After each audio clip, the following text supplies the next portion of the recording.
Hello, I am back. It's been more than a week. I am so sorry, but life has been very busy. I am working on a songbird. This is a pattern by Alan Dart, one of my favorite knitted toy designers.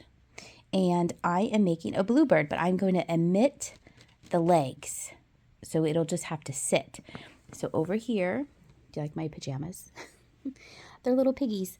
I wanted to show you the weird, cool design of how this bird comes together. I just followed the pattern for the robin here. And so it's, you use walnut and red and white. And I'm using shades of blue.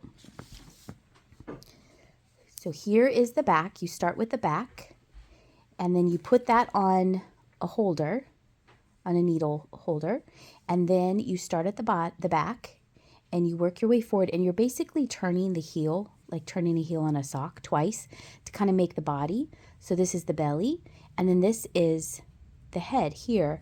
You can see where the blue joins again is this part here, that part right there. And then you make a teeny weeny little tail, garter stitch the tip of a tail, and then you make a left wing and a right wing, and then you magically put it together. So the next time you see it, hopefully it's going to be put together, but I wanted to show you how this is. It's like, how is this a bird? But it folds over, and you're going to sew up the seams, the sides, and it should be a bird. Hopefully next time you see it, it'll look like a little bird, because right now it looks like 4 pieces of blue. Oh, wait, the tail keeps falling. I have all my fluff here ready to go, and I'll see you in a minute.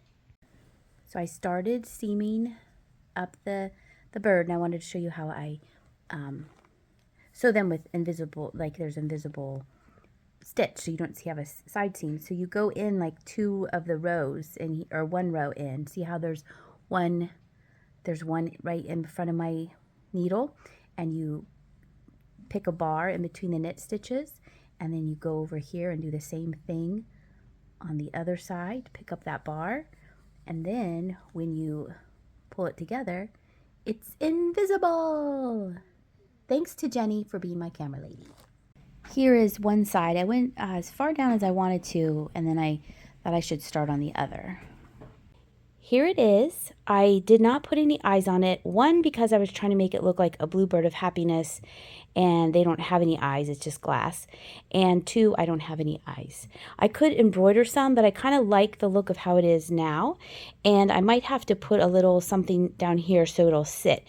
Because for right now, if it's on like a little hill or your leg, it will sit up. But I think it turned out pretty. It was the very first one, it's kind of a prototype to see how this turned out. I lightly stuffed the wings. I sewed the end, went around, and then stuffed it, and then did the top last. And then the little beak was super fast to do.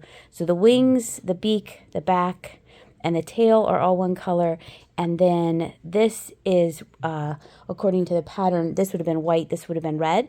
So when I got to this, I slipped every other stitch, so it's kind of a zigzag here. That wasn't in the pattern, that was my own design, just try to make it not look like there was a straight line across. There was kind of a little discrepancy here with, it wasn't really round, it went round where I knit them together, but here where it was separated, it kind of went up a little bit. So I took some, let me see, there we go. I took some extra thread and kind of did a little extra stitching there just to kind of even it out right there. I think I will try to make another one and see if I have some other light colors, not light colors, to make another solid colored bird or shade of something. I think I have purple. Maybe I have some purples. I like it. I think it turned out cute.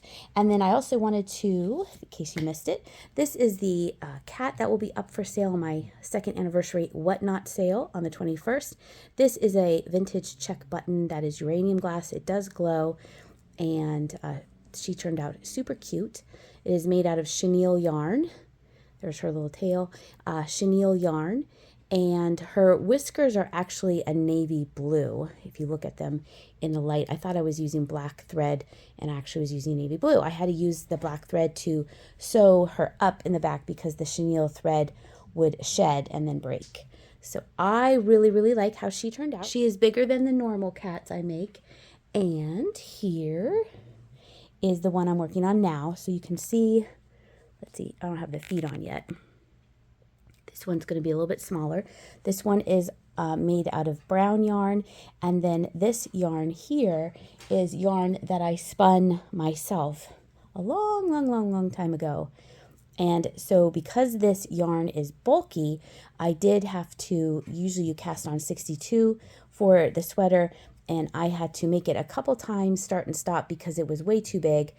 I think I finally ended up with 48 maybe as my final count, so the sweater would fit around the cat. So that will also be for the second anniversary sale. Where'd my bird go?